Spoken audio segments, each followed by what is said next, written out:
안녕하세요. 그림책 이은미입니다. 오늘 두 번째 글을 읽으려고 하는데요. 어제 많은 선생님들이 응원과 지지를 해주셨어요. 그래서 오늘도 용기 내서 도전! 하며 읽어보도록 하겠습니다. 사실 제가 연습을 한 번도 못하고 바로 읽는 거라 아마 실수를 많이 할 거예요. 그럼에도 불구하고 잘한다고 칭찬해 주시는 선생님들 덕분에 용기가 뿜뿜, 자신감이 뿜뿜, 아주 하늘을 찌르네요. 자, 그럼 용기 내서 다시 시작해 보겠습니다. 둘, 사랑을 주었는데 왜 난 받은 게 없지? 누군가가 자신을 좋아하기 시작하면 냉정하게 돌아서는 사람이 있다. 자기가 먼저 적극적으로 대시했음에도 불구하고 막상 상대가 자기를 좋아하게 되면 헤어진다. 이런 심리 유형은 버림받은 것을 두려워하는 유기불안과 관련하여 심리학 기초에서 다루는 대표적인 사례이다.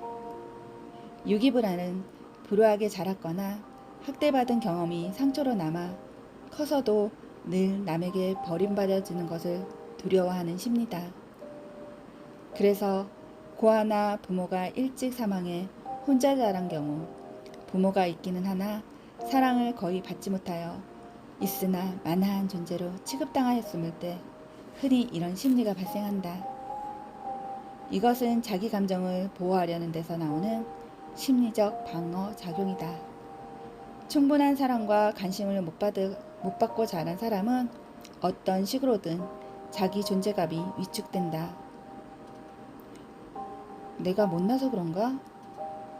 나에게 무언가 문제가 있나? 하는 자기 비하가 어쩔 수 없이 마음 한구석에 자리 잡는다. 그러다 보니 나는 언젠가 버려질 거야. 나는 저 사람의 목적을 위해 어떤 수단일 뿐이야. 라는 식의 부정적 생각에 사로잡히게 된다. 결국 자기에게 일어날 거라고 예상되는 상처에 미리 겁을 먹고 먼저 피하려 한다. 그리하여 자신을 사랑해 줄 것 같은 대상을 찾아 모든 노력과 정성을 바치기도 정작 상대가 자기를 사랑하게 되면 슬그머니 발을 빼거나 관계가 깊어지는 것을 피하려 한다. 이렇게 만나는 관계는 건설적인 관계가 될 수 없다. 오히려 파괴적인 관계가 된다. 상대는 어떤가? 아무 잘못 없이 버림받음이라는 상처를 받게 되고 자신이 농락당했다는 씻을 수 없는 수치심으로 왜곡된 여인상과 남선상을 가질 수 있다. 자신 역시 근본적으로는 일점의 욕망도 채우지 못한 채 의미 없는 허탈감만 되풀이한다. 그녀의 나이 36살. 벌써 10번이 넘는 연애를 했다. 단순한 사귐이 아니라 주변에서 모두 연인 사이로 인정할 정도.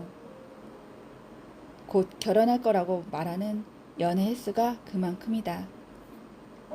그녀가 공략하는 남자의 공통점은 이른바 킹카라 불리는 남자들로 잘생기고 잘 놀고 집안 배경도 좋다.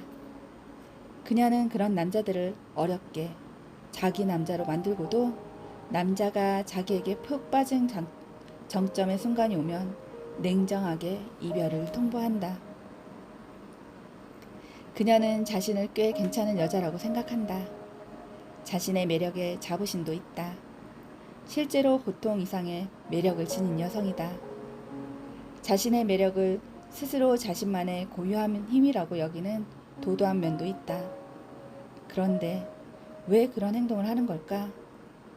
타고나기를 파머파탈 기질이 있어서 많은 남자를 그냥 갖고 놀던 걸까? 그녀는 평범한 가정에서 자랐다. 그리 부유하지도 않고 찢어지게 가난하지도 않았다. 다만 아버지가 종고 무능하고 자식에 대한 책임감도 크지 않았다. 그런 가운데서도 부모의 관심이 두 명의 오빠에게만 집중되었다는 것이 그녀를 스스로 말하는 어린 날의 불만이었다. 딸이 하나면 더 예뻐 보이지 않나요? 다른 아버지들은 그렇다고들 하던데 우리 아버지는 늘 오빠들한테만 관심을 줬어요. 여자라고 나한테는 아무 기대도 안 했어요. 솔직히 나중에 누가 더 집안에 큰 도움을 줄지 아무도 모르는 거잖아요.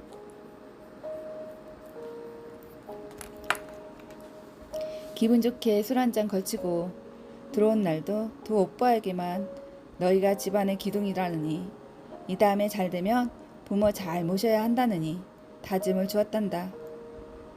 공부만 해도 자기가 더 잘했는데도 오빠들은 학원에 보내고 자기는 보내주지 않았다고 한다. 그녀는 집안에서 억울한 대접을 받고 있다는 생각에 늘 속삭였다.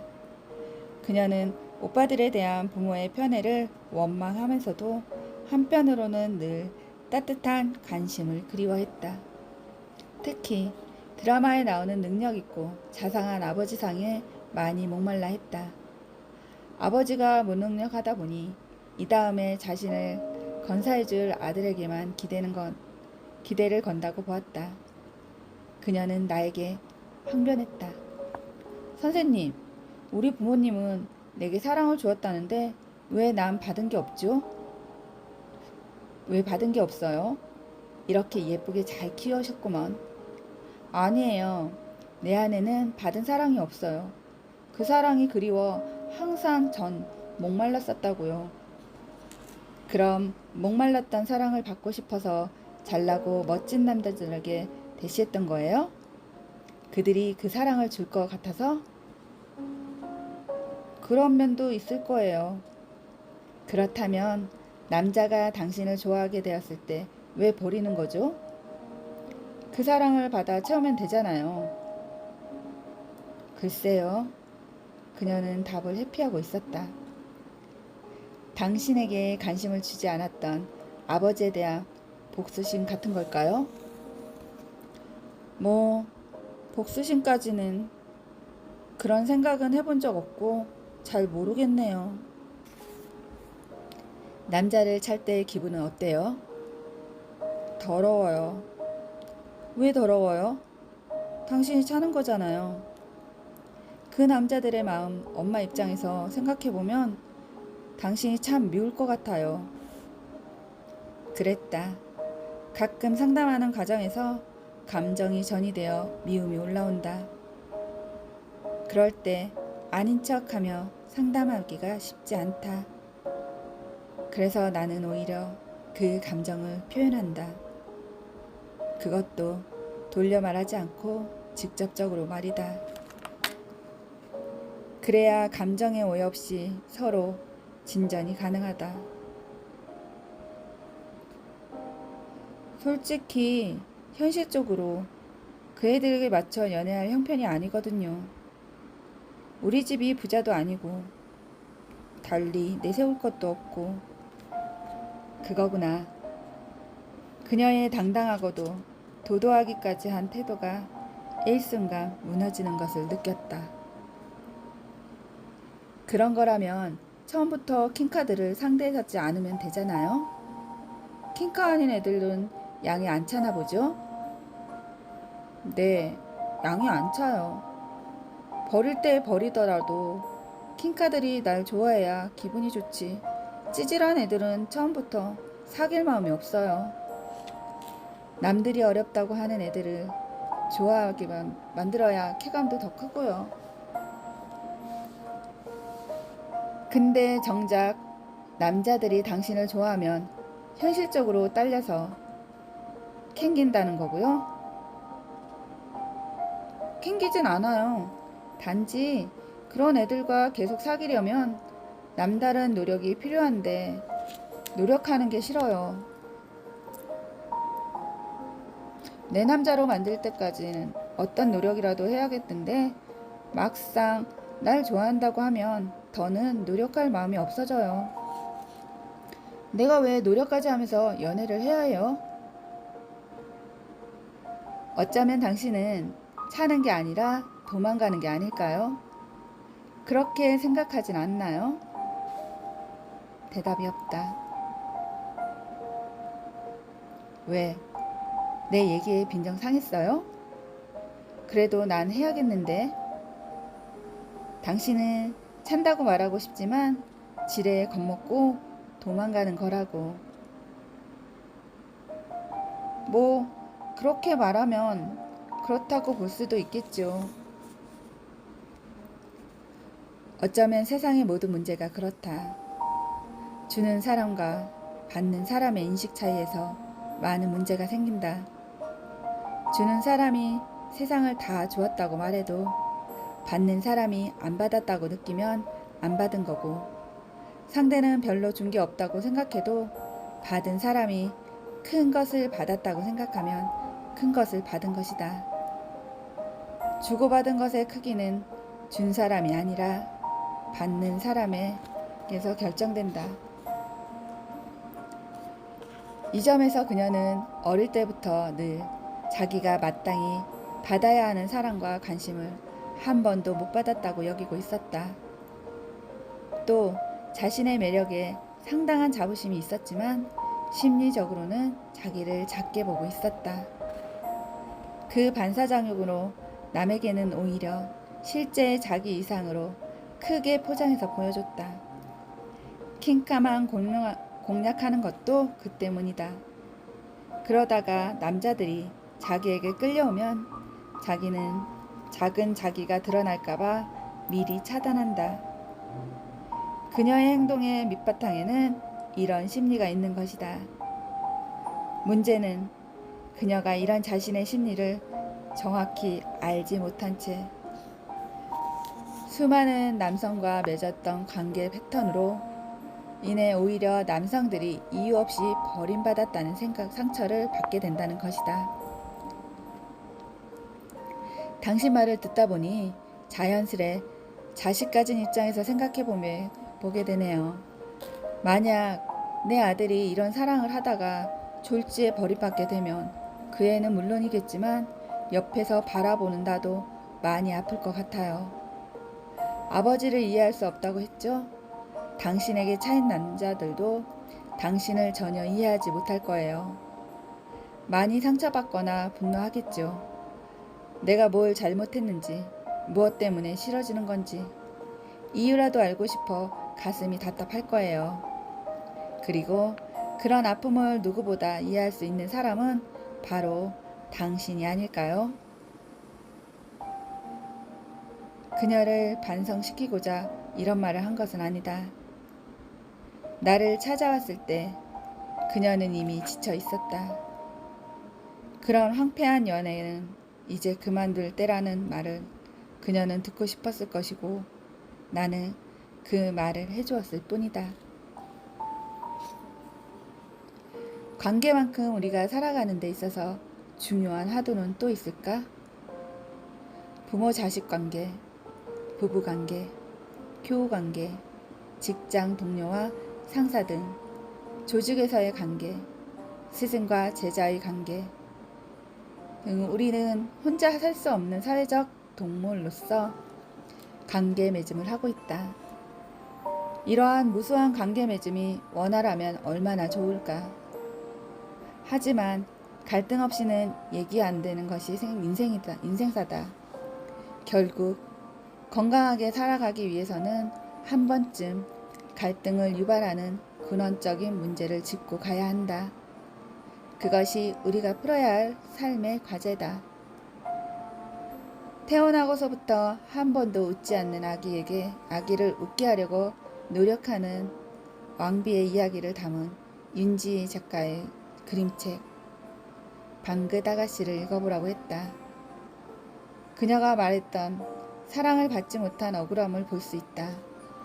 그리고 크고 화려한 궁궐에 살지만 마음 둘 곳 없었던 왕비님에게 예쁜 아기가 태어났다.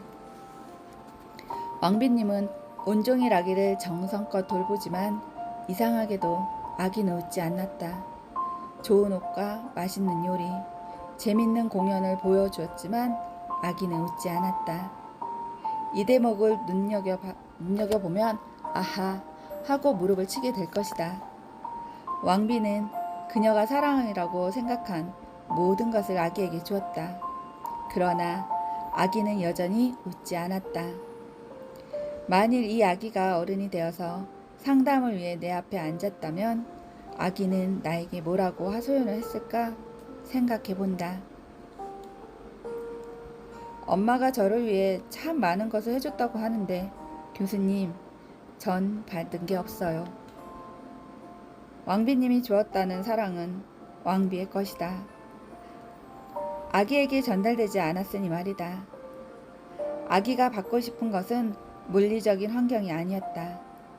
자기를 보며 웃어주고 얼굴이 발그레해질 만큼 행복해하는 엄마의 정서적 안정감이라는 것을 왕비는 몰랐다. 양육 과정에서 이렇게 되면 아기는 자기 눈에 박힌 엄마의 근심 어린 얼굴과 표정상으로 찍어두고 자기 표상을 세우게 된다. 이렇게 세운 자기 표상을 가지고 대상 표상을 만들어버린 아기가 타인을 만나게 되면 어떻게 되겠는가? 양육 과정에서 양육자의 역할이 중요하다고 하는 이유는 바로 이것 때문이다. 심리학 용어로 거울 효과라는 것이다. 누군가 의미 있는 대상의 행동, 표정, 말투를 무의식적으로 따라하는 형상을 일컫는다. 그림책 방긋 아가씨의 윤지혜 작가는 이를 정확하게 그림으로 표현했다. 그림책 화면 가득히 아기의 두 눈을 그리고 그 눈동자에 비친 엄마의 왕비의 표정을 그려 넣었다. 그림책에서 웃지도 않는 채 파랗게 질린 듯한 은유의 푸른빛 얼굴은 불안과 우울을 그대로 담고 있었다. 아기가 두 눈으로 엄마의 불안과 우울에 빠져들었다는 것을 알 수 있다. 이것을 바탕으로 심리적 상을 세운 아기는 불안했을 것이고 자기가 엄마에게 중요한 존재가 아니라는 생각을 했을 것이다. 고기를 먹어본 사람이 잘 먹고 사랑을 받아본 사람이 줄 수 있다고 한다. 그렇다면 웃어보지 못한 사람은 누구를 향해 웃어줄 수 있다는 것 자체가 불가능하다고 해야 할 것이다. 당연히 관계가 편리할 리 없다. 어찌해야 할지 난감한 상황에 계속되다 보면 자연스럽게 모두 단절을 선택한다.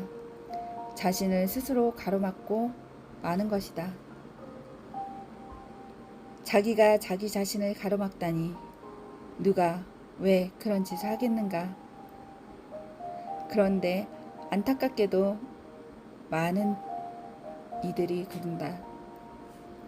악하기 때문이다. 사람들은 누구나 남의 시선에 의존한다. 자기 잘못이 없는데도 세상 눈치를 본다.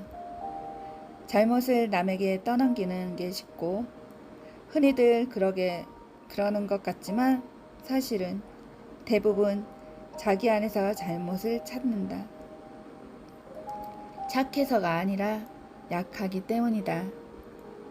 그러나 그런 약함 속에서도 자기를 믿고 자기 안에서 희망을 끌어올리는 마음이 중요하다. 영국 최초의 흑인 여성 판사 콘스턴트 브리스코가 쓴 사랑받지 못한 어글리 그림책에는 다음과 같은 대목이 있다. 이 세상은 너를 가로막을 수 있는 사람이 딱 한 명 있어. 클레어, 이 말을 잊지 마. 내가 안냐 코르힌스키에게 이 세상에 너를 가로막을 사람은 한 명뿐이라고 말했다는 걸 말이야. 그게 누군데요, 선생님? 너다, 클리어. 너를 가로막을 수 있는 건 너밖에 없어. 너는 멀리까지 나아갈 능력을 갖추고 있단다. 그냥 가기만 하면 돼. 가혹한 모멸과 학대를 받으면서도 자기를 하찮게 생각하지 않고 사랑받을 자격이 있는 사람이라고 스스로 믿었던 주인공 클리어.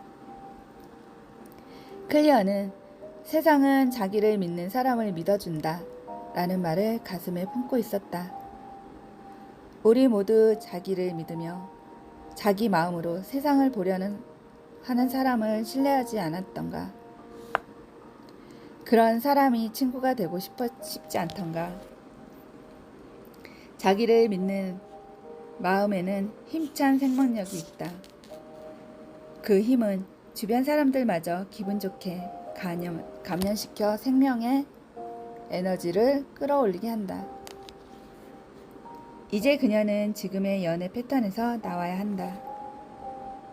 사랑을 받은 적이 없다고 계속 푸념하며 반복적으로 지쳐가는 관계 맺음으로 시간을 허비하고 감정을 소모하고 또 종국에는 헤어지는 단절을 선택하여 더러운 기분을 느끼는 그 패턴에서 말이다. 살아가는 일은 항상 연속성상에 있다. 가끔이라도 나를 사랑하는 감정으로 초대해보자. 그 감정 안에는 자신이 충분히 흡족할 만한 선물이 가득 마련되어 있다는 것을 알게 해주자. 그리고 나를 가로막을 수 있는 사람이 오직 나뿐이듯이 나를 사랑하고 행복하게 해줄 수 있는 사람도 오직 나뿐임을 잊지 않도록 해주자. 오늘도 내용이 좀 길었는데요. 목이 살짝 아픕니다. 아직 연습되지 않은 목소리와 연습되지 않은 톤으로 말을 하다 보니 제가 조금씩 중간중간 목소리도 갈라지고 조금 패턴이 이렇게 좀 끊기기도 하는데요. 연습하면서 할 시간은 많지 않아서 그냥 바로 읽어 내려가기 때문에 그런 점들은 조금 이해하면서 들어주셨으면 좋겠고요. 저도 이 부분을 읽으면서 저의 유년 시절을 한번 생각해 보게 되었어요. 그리고 나에게는 어떤 감정이 있을까 또 한번 생각해 보고 조금 느낌을 다다르게 하는 그런 부분들이 좀 있었던 것 같아요.